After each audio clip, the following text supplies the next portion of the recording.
இந்த காலை ஜெபத்தின் மூலம் உங்களை சந்திப்பதில் மிகுந்த மகிழ்ச்சி அடைகிறேன். இன்றும் நம்ம ஒரு காரியத்தை குறித்து நம்ம தியானிக்கலாம். சில நேரங்கள்ல நம்மளுடைய வாழ்க்கையில ஏதோ ஒரு ஓரத்துல ஒரு வழியோட நம்ம கடந்து போற நபரா இருக்கும். நான் எல்லாருக்குமே நல்லது தான் செஞ்சிருக்கிறேன். ஆனா என்ன யாருமே நினைக்க மாட்டேங்கிறாங்களே அப்படின்னு சொல்லி இருக்கலாம். சிலர் நினைக்கலாம், நான் மத்தவங்களுக்கு நெறைய ஹெல்ப் பண்ணியிருக்கேன். நெறைய அவங்களுக்காக சாக்ரிஃபைஸ் பண்ணியிருக்கேன். யாருக்கும் தெரியாம நான் நெறைய அவங்களுக்கு ஹெல்ப் பண்ணியிருக்கேன். நெறைய சாக்ரிஃபைஸ் பண்ணியிருக்கேன். தியாகங்கள் பண்ணியிருக்கிறேன். அதாவது எனக்கு வர வேண்டிய பொசிஷன், ஆனா சரி இவன் ரொம்ப கஷ்டப்படுறான்னு என் ஃப்ரெண்டுக்கு ஹெல்ப் பண்ணி அவன நான் தூக்கி விட்டுருக்கேன். நான் உடைஞ்சு போன நேரத்துல, எனக்கு ஒரு உதவின்னு தேவைப்படுற நேரத்துல என்ன தூக்கி விட யாருமே வரல. இந்த மாதிரி அனுபவங்கள் உங்களுக்கு இருந்துச்சு அப்படின்னா, இந்த காலை ஜெபத்துல ஆண்டவர் உங்களோடு கூட தான் பேசிக் கொண்டிருக்கிறார். இந்த வீடியோவை நீங்க ஃபுல்லா பாருங்க. நிச்சயமா ஆண்டவர் உங்களுடைய வாழ்க்கையில ஒரு பெரும் அற்புதத்தை செய்ய போகிறார்.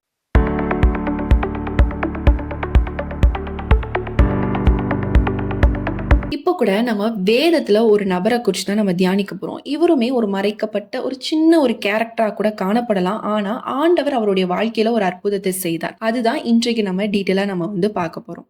எரேமியா 38 மற்றும் 39ஆம் அதிகாரம் நீங்க ஃபுல்லாவே வாட்சிங்க அப்படின்னா, ஒரு மனிதனை காப்பாற்றியதற்காக தேசமே அந்த இடமே ஒரு பெரிய அழிவை சந்திக்கும் பொழுது, அந்த உதவின அந்த ஒரு மனிதருக்காக என்ன பண்ணுவார்னா, அந்த ஒரு மனிதனை மட்டும் ஆண்டவர் எவ்வளவு அழகா காப்பாற்றுறார் அப்படிங்கிற ஒரு விஷயத்தை தான் நம்ம பார்க்க போறோம்.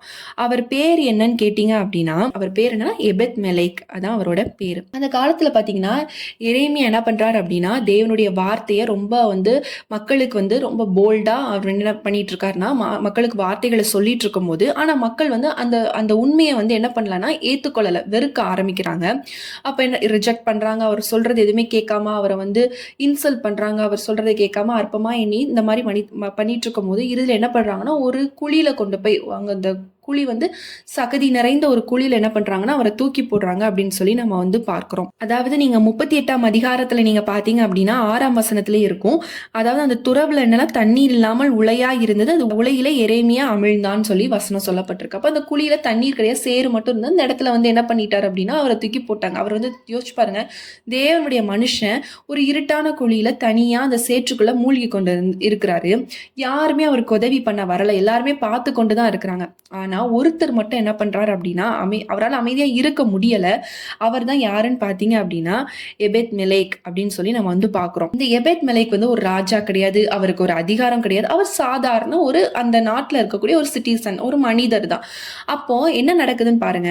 மற்றவங்க என்ன பண்ணிட்டாங்க அப்படின்னா, அவரை ஒரு பெருசா எடுக்கல, அவர் ஹெல்ப் பண்ணணும், அவரை தூக்கி விடணும், அவருக்கு உதவி செய்யணும்னு நினைக்கல. பட் ஆனா இவர் என்ன பண்றாரு பாருங்க, ஓடி போற ராஜா கிட்ட 38ஆம் அதிகாரம் 7ஆம் வசனத்துல பாத்தீங்க அப்படின்னா, ராஜா கிட்ட போய் 7, 8 நீங்க தொடர்ந்து பாத்தீங்க அப்படின்னா, ராஜாவோட அரண்மனைக்கு ஓடி போய் அவர் என்ன சொல்றாரு அப்படின்னா, இப்படி எரேமியா தீர்க்கதரிசி ஒருத்தரை என்ன பண்ணிட்டாங்கன்னா குழியில போட்டுட்டாங்க, தவறு செஞ்சுட்டாங்க, இதனால பெரிய ஆபத்து, நீ நகரத்துல அப்பம் இல்லை என்றான் அப்படின்னு சொல்லி நீங்க 9ஆம் அதிகாரத்துல பாத்தீங்கன்னா அந்த வசனம் சொல்லப்பட்டிருக்கும். உடனே ராஜா என்ன சொல்றாரு, நீ போய் அவரை காப்பாற்று அப்படின்னு சொல்லி அவர் கூட கொஞ்சம் மனுஷங்க எல்லாம் அனுப்பி என்ன பண்றாரு அப்படின்னா, ஓடி போய் என்ன பண்றாரு, கயிறு, பழைய துணிகளை வச்சு கயிறு பண்ணி அவரை வெளியே கொண்டு வரதா நம்ம பார்க்கிறோம். ஏன்னா எல்லாருமே காயப்படுத்திட்டு இருக்காங்க, யாருமே உதவி பண்ணணும்னு அந்த மனுஷங்களுக்கு தோணல. ஆனா ஒருத்தர் மட்டும் எப்படியாவது இவரை காப்பாற்றணும் அப்படின்னு சொல்லி அவருடைய இருதயத்துல என்ன வருது. ஆனா அவர் ஒரு சாதாரண மனுஷன். இப்போ இந்த காலை பொழுதுல கூட தேவன் சிலர் இடத்துல பேசி கொண்டிருக்கிறார்.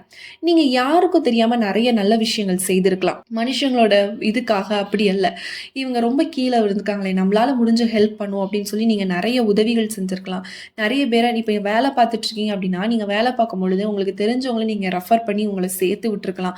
இல்ல அவங்க ஒருத்தரோட கண்ணீரை துடைக்கிற நபரா நீங்க அவங்களுக்கு நிறைய ஆறுதல் வார்த்தை சொல்லி அவங்களை இன்று நீங்க ஒரு நல்ல அவங்களுடைய இருதயத்தை என்கரேஜ் பண்ணி அவங்களை நல்லா பூஸ்டப் பண்ண ஒரு நபராக இருந்திருக்கலாம். ஃபேமிலிக்காக நீங்க இன்னும் குடும்பத்திலே நிறைய பேர் மூத்தவங்களா இருந்தீங்கன்னா நிறைய சம்பாதிச்சு நீங்க உங்களோட லைஃபே சாக்ரிஃபைஸ் பண்ண ஒரு நபராக கூட இருக்கலாம்.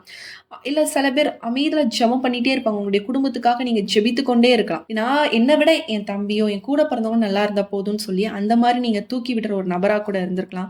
ஆனா என்னை யாருமே கண்டுக்கலையப்பா, என்னை யாருமே அப்ரிஷியேட் பண்ணல, நான் என் வாழ்க்கையில என்ன இவங்களுக்காகலாம் நான் பண்ணி என்ன பிரயோஜனம், எல்லாருக்குமே நல்லது பண்றாங்க, என் வாழ்க்கையில கெட்டதுதான் நடந்துட்டு இருக்கு அப்படின்னு நினைச்சிட்டு இருக்கீங்க அப்படின்னா, நீங்க செய்த நல்லதை தேவன் பார்த்தாரா? தேவன் என்னை பார்த்துட்டு தான் இருக்காரா? நான் செய்யற நல்லதெல்லாம் அவர் கண்ணுக்கு தெரியுதா அப்படின்னு சொல்லி கூட நீங்க கேள்வி கேட்டிருக்கலாம். இந்த காலை நேரத்துல தேவன் உங்களுக்கு ஒரு பதிலாகவே கொடுக்கிறார். நான் பார்த்தேன், எல்லாவற்றையும் நான் பார்த்தேன். எப்படி வந்து எபேத் மேலேக் வந்து எல்லாரும் வேடிக்கை பார்த்துட்டு இருந்தாங்க. எல்லாரும் குழியில தூக்கி போட்டாங்க. ஆனா ஒருத்தரோட இருதயத்தில மட்டும் தான் ஆண்டவர், "நீ அவனுக்கு ஹெல்ப் பண்ணு" அப்படிங்கிறத ஆண்டவர் பேசினாரு. அவர் போய் ஹெல்ப் பண்ணி அவர தூக்கிட்டு வரத நம்ம வந்து பார்க்குறோம். அதே மாரி தான் நீங்களும் அநேகருக்கு ஹெல்ப் பண்ணியிருக்கலாம். ஆண்டவர் உங்க இதயத்தில ஏவுனதுனால, உங்கள அறியாமயே தெரியல. இது ஆண்டவர் தான் பேசியிருக்காரு தெரியாம நீங்க நெறைய பேருக்கு, குடும்பத்துக்கு, நீங்க எல்லாவற்றுக்கும் நீங்க நல்லது பண்ற ஒரு நபராக கூட நீங்க காணப்படலாம். இன்று பாருங்களேன். அதுக்கப்புறம் என்ன நடந்தது நீங்க பாருங்க. வேதத்துல அத நம்ம வாசிக்கலாம். 39ஆம் அதிகாரத்துல பாருங்க. எருசலேம் வந்து அழிக்கப்படக்கூடிய, ஒரு அழிவு வரக்கூடிய டைம், ஒரு வார், ஒரு போரு, பயம், ஒரு ஜட்ஜ்மெண்ட் நடக்கக்கூடிய அந்த டைம்ல எல்லாரும் பயத்துல இருக்காங்க. ஆனா அந்த நேரத்துல தேவன் வந்து ஒரு ஸ்பெஷலான ஒரு மெசேஜ வந்து யாருக்கு குடுக்குறாரு பாத்தீங்களா? எபேத் மெலேக்குக்கு மட்டும் ஸ்பெஷலா ஆண்டவர் பேசுறாரு. அங்க ஒரு பெரிய கலவரம் நடந்துட்டு இருக்கு. ஆனா ஆண்டவர் இந்த எபேத் மெலேக்கு பயப்படாம இருக்கிறதுக்காக ஒரு ஸ்பெஷலா ஒரு மெசேஜ் வந்து அவருக்காக கொடுக்கப்படுது. நீங்க அத பாத்தீங்கன்னா சூப்பரா இருக்கும். 39ஆம் அதிகாரம் 15ல இருந்து நீங்க 18 வரைக்கும் வாசிங்க. நல்ல அழகா இருக்கும். அப்போ ஆண்டவர் ஸ்பெஷலா ஏன்னா அந்த டைம்ல அவருக்கு அந்த வார்த்தை தேவை. ஆண்டவர் ஸ்பெஷலா அந்த டைம்ல அவருக்கு மட்டும் அந்த வார்த்தையை ஆண்டவர் கொடுக்கிறாரு. "உன்னை நிச்சயமாய் விடுவிப்பேன். நீ பட்டயத்துக்கு இரையாவதில்லை. நீ என்னை நம்பினபடியினால் உன் பிராணன் உனக்கு கிடைத்த கொள்ளை பொருளை போல இருக்கும் என்று கர்த்தர் சொல்கிறார். நீ என்னை நம்பினபடினால் நான் உன்னை காப்பாத்துவேன்" அப்படின்னு சொல்லி ஆண்டவர் இங்க வந்து வார்த்தை சொல்றார். நீங்க ஆண்டவரை நம்பி இருக்கீங்கங்க. நீங்க ஆண்டவரை நம்பி அதனால நீங்க நிறைய மனுஷங்களுக்கு நீங்க உதவி செஞ்சிருக்கலாம். அது யாரும் பார்க்காத மாதிரி இருக்கலாம். ஆனா என் தேவன் கிரியை செய்து கொண்டிருக்கிறார். நீங்க செஞ்ச ஒவ்வொரு நல்லதும் ஒரு சின்ன சின்ன ஒரு கற்கள் வைத்து ஒரு வீடு கட்டுறது போல அது அது ஒரு ஒரு பில்டிங்கா ஏறிட்டு தான் இருக்குது. ஒரு நாள் அது நீங்க எதிர்பார்க்காத நேரம் அது பயங்கரமான ஒரு ரிசல்ட் கொடுக்க போகுது. அதை மட்டும் நம்பிட்டே இருங்க. ஆண்டவர் நிச்சயமாக உங்களுக்காக ஒரு பெரிய அற்புதத்தை ஆண்டவர் செய்ய போறார். இந்த காலை வேளை ஆண்டவர் சொல்றார், நீங்க மற்றவருக்காக நீங்க செஞ்ச ஒவ்வொரு விஷயத்தையும் நான் பார்த்திருக்கிறேன். நீங்க செய்த ஒவ்வொரு சாக்ரிஃபைஸையும் நான் பார்த்துட்டு இருக்கிறேன். நீ ஒவ்வொருத்தரையும் கீழே இருக்கிற ஒவ்வொருத்தரையும் நீ தூக்கி விட்டதை ஒவ்வொன்றையும் நான் பார்த்திருக்கிறேன். ஆனா இன்று ஆண்டவர் உன்னுடைய வாழ்க்கையில நான் வந்து என்ன பண்ண போறேன்னா ஒரு அற்புதத்தை செய்ய போறேன் அப்படிங்கறது, எப்படி இந்த ஹோல் ஜெருசலேமுக்குமே ஒரு ஒரு பயம், இந்த மாதிரி ஒரு சூழ்நிலை போயிட்டு இருக்கும்போது அவரை மட்டும் தேடி ஒரு ஸ்பெஷல் மெசேஜ் வந்தது. நீங்க அது எவ்வளவு ஒரு இதுன்னு பாருங்களேன். இப்போ நீங்களே வச்சுக்கோங்க, எவ்வளோ கோடிக்கணக்கில் இருக்காங்க. ஆனா ஆண்டவர் ஸ்பெஷலா உங்ககிட்ட மட்டும் பேசினார்னா அது எவ்வளவு ப்ரீஷியஸ் ஆனவங்க நீங்க. இப்போ உங்ககிட்ட ஆண்டவர் இன்று பேசிட்டு இருக்காங்க, அப்ப நீங்க எவ்வளவு ப்ரீஷியஸ். அதே மாதிரி அந்த டைம்ல அவ்வளோ இது போயிட்டு இருக்கும் போது அவர்கிட்ட மட்டும் பேசினார். இப்ப சுற்றி வார், போர் எல்லாமே நடந்துட்டு இருக்கு. நிறைய பற்றாக்குறைகள், நல்ல இனிமேல் பஞ்சம் வரும், வறுமை வரும், இப்படிலாம் பேசிட்டு இருக்க டைம்ல ஆண்டவர் உங்ககிட்ட மட்டும் பேசிட்டு இருக்காரு. நீ மட்டும் என்ன பண்ண, உன் ஜீவனை என்ன பண்ணுவேன், காப்பாற்றுவேன். நீ என்னை நம்பினபடினா உன் பிராணன் என்ன பண்ணும், காப்பாற்றப்படும் அப்படின்னு ஆண்டவர் உங்ககிட்ட பேசிட்டு இருக்காரு. நீங்க செய்த ஒவ்வொரு நல்லதையும் ஆண்டவர் பார்த்துட்டு இருக்காரு. ஒவ்வொரு ஆபத்து வரும்போது ஆண்டவர் உங்களை காப்பாற்றி காப்பாற்றி வழி நடத்துவேன்னு சொல்லி ஆண்டவர் இன்று உங்களுக்கு வாக்குத்தத்தமாக இந்த வார்த்தையை கொடுத்துட்டு இருக்கிறார். எல்லாரும் நம்ம கண்களை மூடி நம்ம ஜெபிக்கலாம். ஆண்டவரே ஏசு சுவாமி அப்பா, என்னோடு கூட இணைந்து ஜெபிக்கிற ஒவ்வொருத்தருக்காக நாங்க நன்றி செலுத்துகிறோம்ப்பா. ஆண்டவரே இந்த வேளையில சுவாமி அப்பா, அவங்க ஆண்டவரே நிறைய பேருக்கு உதவி செய்து இன்று என்ன தூக்கிவிட யாருமே இல்லை. எனக்கு ஒரு ஆபத்து, இப்போ எனக்கு ஒரு ஃபினான்ஷியல் கிரிசிஸா இருக்கு, எனக்கு ஒரு பலவீனமா இருக்கு, எனக்கு வந்து ஒரு பண உதவி செஞ்சா நல்லா இருக்கும் இப்படின்னு சொல்லி நிறைய பேர் இந்த நேரத்தில் ஆண்டவரே அப்பா ஆண்டவரை வேண்டிக் கொண்டு இருக்கிறாங்க. கர்த்தர் நீர் ஆண்டவரை அனுகூலம் பண்ணுவீராக. எப்படி ஆண்டவரை இந்த எபேத் மெலேக்குக்கு ஆண்டவர் நீங்க அற்புதம் செய்தீரோ அதே போல ஆண்டவரை நீ என்னை நம்பினபடினால் உன்னை உன் பிராணனை காப்பாற்றினேன் என்று சொன்னது போல ஆண்டவரை இன்று ஆண்டவரை அவர்கள் உங்களை நம்பினபடினால ஆண்டவரை நீங்க ஆண்டவரை அவங்க செய்த ஒவ்வொரு நல்லதையும் நீங்க பார்த்துருக்கிறீங்க. அதற்கான கிரெடிட் ஆண்டவர் நீங்க கொடுக்க போறீங்க. ஆண்டவர் உலகத்துல எப்படிப்பட்ட சூழ்நிலைகள் இருந்தாலும் கர்த்தர் எங்களுடைய ஜீவனை பிராணனை நீங்க பத்திரமாய் பாதுகாத்துக் கொள்ள போறீங்க. அதற்காக எமக்கு ஸ்தோத்திரம். உங்களுடைய வருகை வரும் மட்டும் ஆண்டவரே நாங்க ஆண்டவரே அப்பா பரிசுத்தமாய் வாழ்ந்து ஆண்டவரே தேவன் எங்களுக்கு கொடுத்த பொறுப்புகளை செய்து முடிக்கிற நபர்களாக நாங்க காணப்பட உதவி செய்யுங்க தகப்பனே. ஏசு சுவாமி அப்பா ஆண்டவரை செய்த உதவிகள் நிமித்தம் மனுஷங்களை நம்பி நம்பி நிறைய நாள் சோர்ந்து போயிருக்கலாம். இன்று ஆண்டவர் உங்களுக்கு சொல்கிறார், நீங்க செய்த நன்மை நிமித்தமாக நீங்க ஒவ்வொரு நாளும் நீங்க ஆண்டவர் நிறைய ஆபத்துக்கள் வர வேண்டி இருந்தது. ஆனா என் தேவன் நீங்க செய்த நன்மை நிமித்தமாக உங்களுடைய பிராணனை காப்பாற்றி காப்பாற்றி நான் வழிநடத்தி வந்திருக்கிறேன் என்று சொல்லி ஆவியானவர் உங்களுக்கு வாக்கு பண்ணுகிறார். Thank you lord, thank you holy spirit, thank you ஷபலர்பா.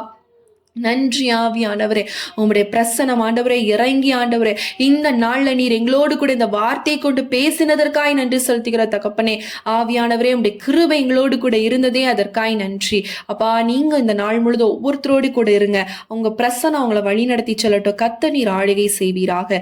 தாழ்த்தி ஒப்பு கொடுத்து ஜெபிக்கிறோம் இயேசுவின் நாமத்தில் ஜெபிக்கிறோம் நல்ல பிதாவே, ஆமேன்.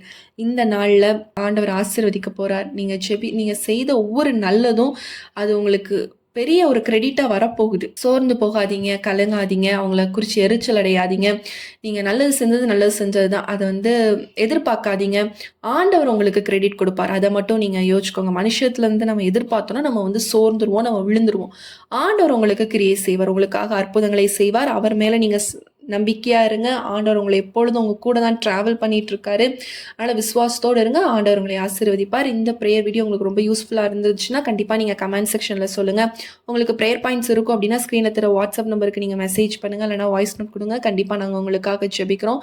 மோசஸ் மினிஸ்ட்ரீஸ் அப்படிங்கிற சேனல் நம்மளோட சேனல் தான். நீங்க அத டைப் பண்ணீங்கன்னா வரும். மோசஸ் மினிஸ்ட்ரீஸ் தமிழ்னு நீங்க போடுங்க. கண்டிப்பா வரும். நீங்க அதுல கூட நம்ம ஆவிக்குரிய வீடியோஸ் நெறைய போட்டுட்ருக்கோம். நீங்க அது பாருங்க. அது உங்களோட லைஃப்க்கு ரொம்ப யூஸ்ஃபுல்லா இருக்கும். 7 மணிக்கு நம்ம இரவு 7 மணிக்கு அந்த வீடியோஸ்லாம் போடுறோம். ஸோ நீங்க அந்த சேனலையும் சப்ஸ்கிரைப் பண்ணிக்கோங்க. அதுவும் பாருங்க. அது உங்களோட லைஃப்க்கு ரொம்ப யூஸ்ஃபுல்லா இருக்கும். மீண்டும் உங்கள அடுத்த ஒரு வீடியோல சந்திக்கிறேன். கர்த்தர் உங்களை ஆசீர்வதிப்பாராக. ஆமென்.